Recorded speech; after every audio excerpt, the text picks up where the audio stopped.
तो शुरुआत में हमें एक प्लेन दिखाया जाता है जिसमें बहुत सारी मुसाफिर बैठी थी और ये प्लेन एक समंदर पर से होता हुआ अपनी मंजिल की तरफ आगे बढ़ रहा था। प्लेन के सारे मुसाफिर किसी भी खतरे से बेफिक्र होकर बातें कर रही थी और अपना सफर एंजॉय कर रही थी, मगर वो ये नहीं जानते थे कि कितना बड़ा खतरा उनकी तरफ बढ़ रहा है। तब एक छोटी बच्ची अपने डैड से पूछती है कि हमें कितना वक्त लग जाएगा पहुंचने में, जिस पर उसके डैड कहते हैं कि अभी हम समंदर के ऊपर से गुजर रहे हैं, बेटा काफी वक्त लग जाएगा। वो बच्ची फिर खिड़की से बाहर देखने लगती है। बाहर उसे कुछ ऐसा दिखता है जिसे देखकर वो दंग रह जाती है। दरअसल उसने आसमान में उड़ती हुए शार्क्स देख ली थी। फिर वो ये बात अपने डैड को बताती है कि मैंने आसमान में उड़ते हुए शार्क्स को देखा, जिस पर उसके डैड यकीन नहीं करते। कहते हैं कि शार्क तो पानी में होती है, तो भला वो उड़ कैसे सकती है। प्लेन में बैठा एक आदमी अपने कैमरा से बाहर की वीडियो बना रहा था।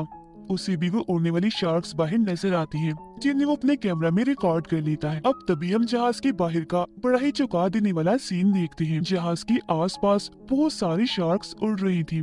शार्क्स पर अजीब तरह के लोग भी सवार थे जिन्होंने फौज की वर्दी पहनी हुई थी। जिसके बाद शार्क्स पर बैठे वो लोग प्लेन पर कूदकर हमला कर देते हैं। पायलट्स को भी अपने सामने एक बड़ी सी शार्क दिखती है जो देखकर उनकी होश उड़ जाती है और फिर अगले ही पल वो शार्क सामने से उन पर हमला करके उन्हें खा जाती है। अब शार्क पर बैठे लोग जो प्लेन के अंदर आते हैं तो हमें पता चलता है कि कोई आम इंसान नहीं है बल्कि ये ज़ॉम्बीज़ हैं। लोगों में आते ही वो अंधाधुंध गोलियां चलाने लगती हैं, जिससे बहुत सारे लोगों की जान चली जाती है। वो ज़ॉम्बीज़ फिर बहुत से लोगों को सर ही दर्द से अलग कर देती है। कुछ लोगों के चेहरों पर जिस्मों के अंदर हथियार घुसा घुसा कर उन्हें बड़ी बुरी मौत देती है, जिससे प्लेन में हर तरफ खून ही खून फैल जाता है। ये सारा खून खराबा सिर्फ ये ज़ॉम्बीज़ ही नहीं कर रही थी बल्कि इनके शार्क्स भी कर रही थी, क्योंकि वो भी इनकी तरह खूनखार और जालिम है। ये सब आदमखोर है। एक शार्क एक आदमी पर हमला करके बड़ी बेरहमी से उसे खा जाती है। ज़ॉम्बीज़ अभी भी नहीं रुकते, किसी का सर काट कर, किसी का चेहरा काट कर वो सबको बहुत बुरी मौत देती है। कुछ ही मिनट में वो प्लेन का ये भयानक नजारा बना देती है। अब जाहिर है ऐसा होने से प्लेन भी तबाह हो जाता है, और क्योंकि यही वो ज़ॉम्बीज़ और उनके शार्क्स करने आई थी तो मकसद पूरा होने के बाद वो यहाँ से चली जाती। अब यहाँ सवाल ये उठता है कि ये ज़ॉम्बीज़ और शार्क्स कहाँ से आई, ये कौन है और लोगों पर इतनी बेरहमी से ये हमला क्यों कर रही है, इस बारे में हमें आगे पता चलेगा। अब इसके अगले सीन में हमें न्यूयॉर्क शहर दिखाया जाता है, जो हम एक प्राइवेट कंपनी को देखते हैं जो अमेरिकन आर्मी के लिए काम करती है। ये आर्मी को पूरे सिक्योरिटी, कमांडर्स और सिपाही देती है। अब हम इस कंपनी के मालिक को देखते हैं जिसका नाम रेक्टर है। वो एक प्रोफेसर भी है जो काफी बूढ़े लग रहे थे क्योंकि उनकी उम्र लगभग 105 साल थी। वो फिर एक अजीब सा इंजेक्शन जैसे खुद को लगाती है तो कंपनी का सिस्टम उनकी उम्र 105 साल की बजाय सिर्फ 75 साल बताता है, मतलब कि असली उम्र से बहुत ही कम। जाहिर है उम्र कम हो गई थी तो वो अब थोड़ा चलने फिरने के काबिल हो गई थी, जो वो 105 साल की उम्र में नहीं कर पा रही थी। अब प्रोफेसर रेक्टर ठीक हो गई थी तो अपनी छोटी बेटी के साथ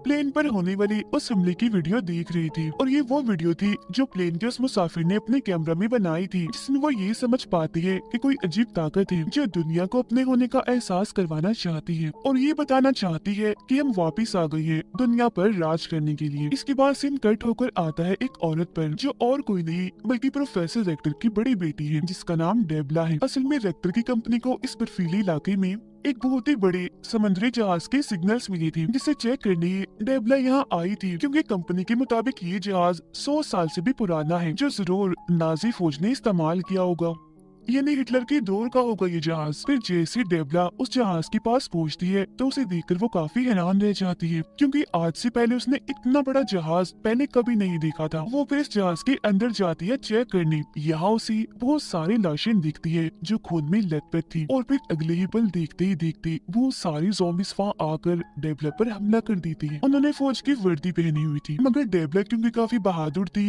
लड़ना उसे काफी अच्छे से आता था, तो वो भी उनका काफी मुकाबला करती है। दो ज़ॉम्बीज़ को तो वो ऐसे ही टांग से ही मारकर दूर गिरा देती है। एक ज़ॉम्बी फिर जैसे उस पर हमला करने वाला होता है तो वो उसके सर में तेजधार चीज घुसाकर उसका खात्मा कर देती है, जिसके बाद वो सारे ज़ॉम्बीज़ जिन्होंने उस पर हमला किया था वो मारी गई थी। अब तक वो जान चुकी थी कि ये कोई आम जहाज नहीं है बल्कि कोई तो बात है, इसीलिए वो छुपते छुपाते बड़े चौकन्ना होकर आगे बढ़ रही थी। अब डेबला के सूट पर एक कैमरा लगा हुआ था जिस वजह से यहाँ का सब कुछ उसकी डैड रेक्टर भी देख पा रही थी। अब जब वो आगे बढ़ती है तो एक जगह उसे बहुत सारे जहाज दिखते हैं जो काफी पुरानी मॉडल की थी, जिसका मतलब साफ था कि ये भी कई 100 साल पुरानी है। वो फिर जब एक कमरे के पास पहुँचती है तो उसे बड़ा ही अजीब नजारा दिखता है। उसे हजारों की तादाद में नाजी फौज की वर्दी में ज़ॉम्बीज़ दिखाई देते हैं जो सबकी सब लटकी हुई थी। उनको एक मशीन से जोड़ा गया था पाइप के जरिए। ये एक ऐसी मशीन थी जो या तो इनके जख्म दोबारा से ठीक कर देगी या अगर कोई ज़ॉम्बी मर गया है तो उसे दोबारा से जिंदा कर देगी। जो प्रोफेसर रेक्टर अपनी बेटी डेबला से कहती है कि ये मुझे अपने माजी से, अपने गुजरे हुए वक्त से जुड़ा हुआ लगता है। मुझे कुछ गड़बड़ लग रही है, कुछ भी ठीक नहीं लग रहा, इसलिए जल्द से जल्द कैसे भी करके वहाँ से फौरन निकलो। अभी सुनकर जैसी डेबला वहाँ से निकलने के लिए भागती है तो वो और भी हैरान कर देने वाली चीज सीखती है। उसी वहाँ आम साइज की निस्बत बहुत ही बड़ी शार्क्स दिखती हैं जो हवा में उड़ रही थी और काफी खूंखार लग रही थी, क्योंकि ये भी दरअसल ज़ॉम्बी शार्क थी। अभी डेबला ये सब देख ही रही थी कि तभी अचानक एक ज़ॉम्बी डेबला पर हमला कर देती है। ये ज़ॉम्बी असल में इस पूरे ज़ॉम्बी फौज की कमांडर है और क्योंकि वो काफी बहादुर थी, डेबला की निस्बत उसे लड़ना काफी अच्छे से आता था, इसीलिए वो उसे खूब मारती है और काफी भारी पड़ जाती है उस पर। वो फिर एक इंजेक्शन डेबला को लगा देती है जिससे वो फौरन बेहोश हो जाती है। मगर वो ज़ॉम्बी डेबला को मारती नहीं बल्कि उसे ऐसी जिंदा छोड़कर वो यहाँ से चली जाती है। अब जैसे उसे होश आती है तो वो यहाँ से निकलने के लिए बाहर की तरफ भागती है, जहाँ उसे आसमान में बहुत सारी शार्क्स उड़ती हुई दिखती हैं। मगर थोड़ी दूर जाने के बाद वो सारी शार्क्स इनविजिबल हो जाती हैं, यानी कि वो हवा में रहती तो है मगर सिर्फ दिखना बंद हो जाती हैं। और अब वो जहाज देखते ही देखते बर्फ के अंदर जाने लगता है, जिसके बाद वो भी इनविजिबल हो जाता है। अगले सीन में हम रेक्टर की कंपनी की लैब को देखते हैं जहाँ पर डेबला को लाया गया था क्योंकि उसकी जान वहाँ से बचा ली गई थी। मगर जब से वो होश में आई थी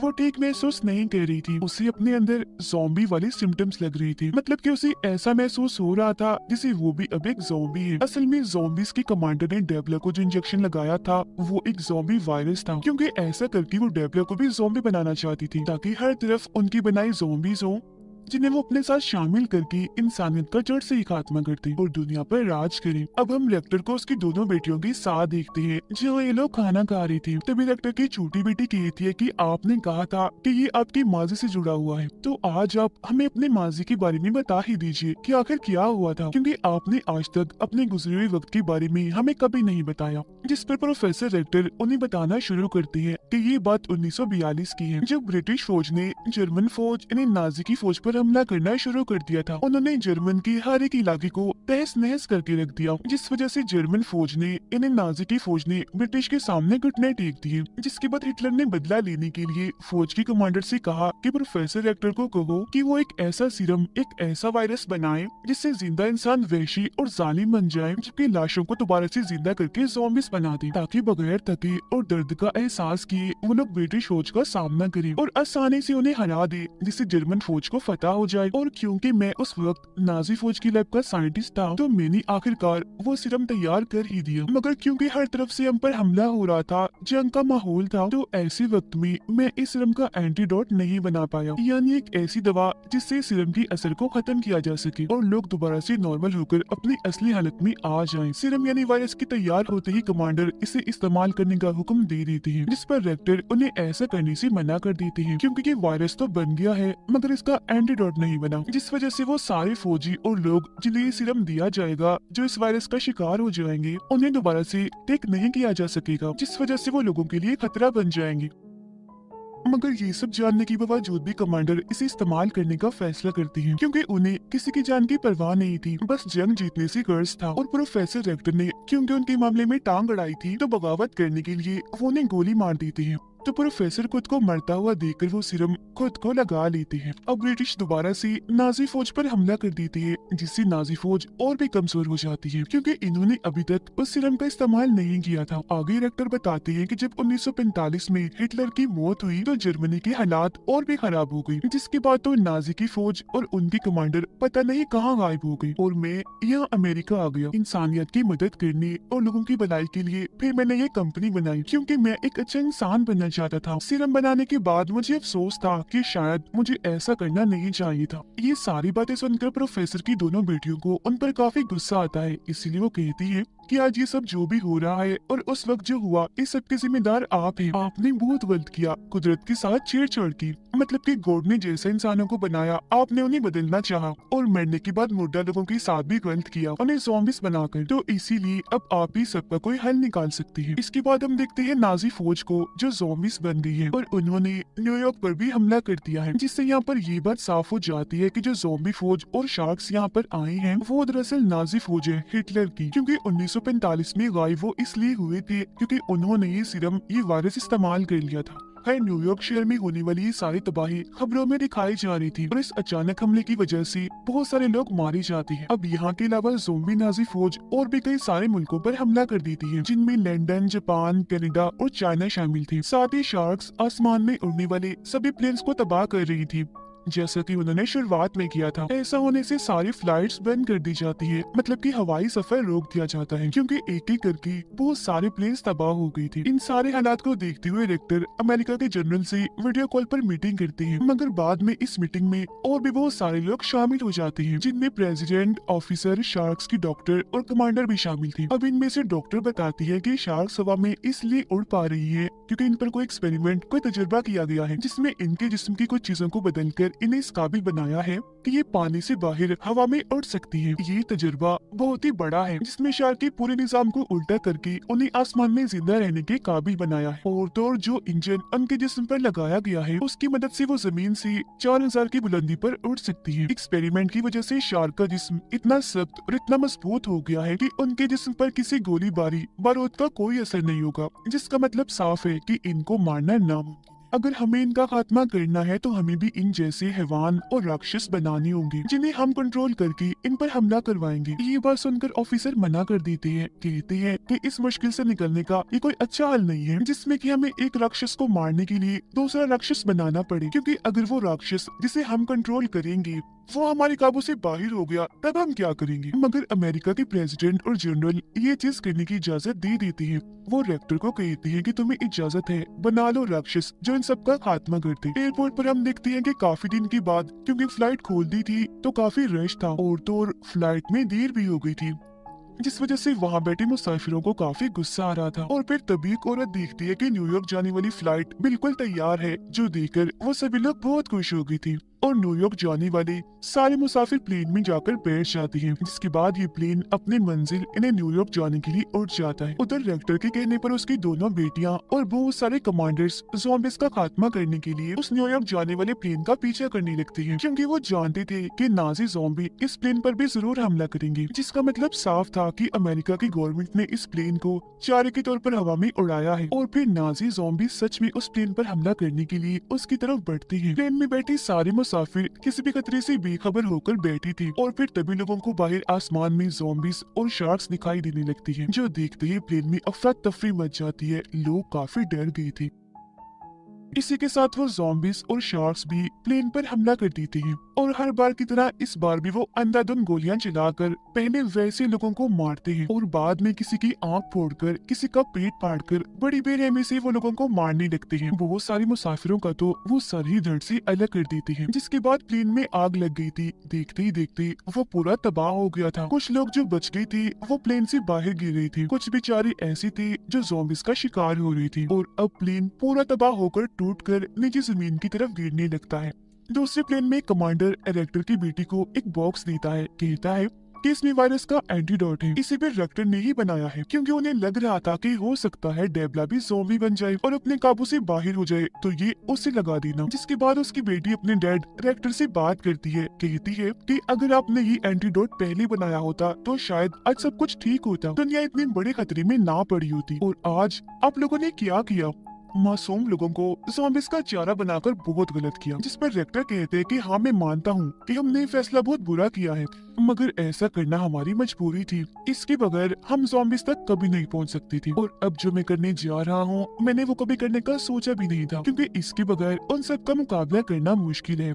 हो सकता है कि मैं कोई राक्षस बना दूं। अभी इनकी बातें चल ही रही थी कि तभी नाजी ज़ॉम्बीज़ इनके प्लेन के पास पहुंच ही जाते हैं। वो उन पर हमला करने के लिए बस तैयार ही थे कि तभी डेबला ज़ॉम्बी बन जाती है और जाकर प्लेन का दरवाजा खोल देती है, जिसके बाद सारे ज़ॉम्बीज़ प्लेन के अंदर आने लगते हैं। अंदर आते ही वो सब लोगों पर हमला कर देते हैं। हालांकि कमांडर्स ज़ॉम्बीज़ का मुकाबला करते तो हैं, मगर वो क्योंकि काफी खूंखार खतरनाक थे तो उनसे लड़ना इतना आसान नहीं था। इसीलिए ज़ॉम्बीज़ बहुत सारे कमांडर्स को भी अपना शिकार बना लेते हैं, जबकि बाहर से शार्क्स भी प्लेन को तबाह कर रही थी। मतलब कि ये नाजी ज़ॉम्बीज पूरी तरह से इन पर हावी हो चुकी थी। अब तभी डेवला, जो पूरी तरह से ज़ॉम्बी बन गई थी, वो कमांडर्स के लीडर को गोली मार देती है, जिसके बाद वो बाकी के कमांडर से भी लड़ने लगती है। ये देखकर रेक्टर की बेटी जल्दी से वो एंटीडोट निकाल कर अपने बहन डेवला की गले में लगा देती है। अब तभी हम बाहर का नजारा देखते हैं, जहाँ तभी अचानक से एक काफी बड़ी शार्क आ जाती है, जिन शार्क्स की निस्बत काफी बड़ी और ताकतवर थी। वो अब एक एक करके इन सभी ज़ॉम्बी शार्क को मार रही होती है। जब यहाँ हमें पता चलता है कि ये शार्क असल में रेक्टर ने ही बनाई है और वह इसे कंट्रोल कर रहा है, क्योंकि उसने कहा था कि मैं भी राक्षस बनाऊंगा, यानी कि राक्षसों को मारने के लिए उसने राक्षस बना ही दिया। रेक्टर शार्क को कंट्रोल करके गोलियों और बॉम्ब्स के जरिए उन शार्क्स को मार रहा होता है।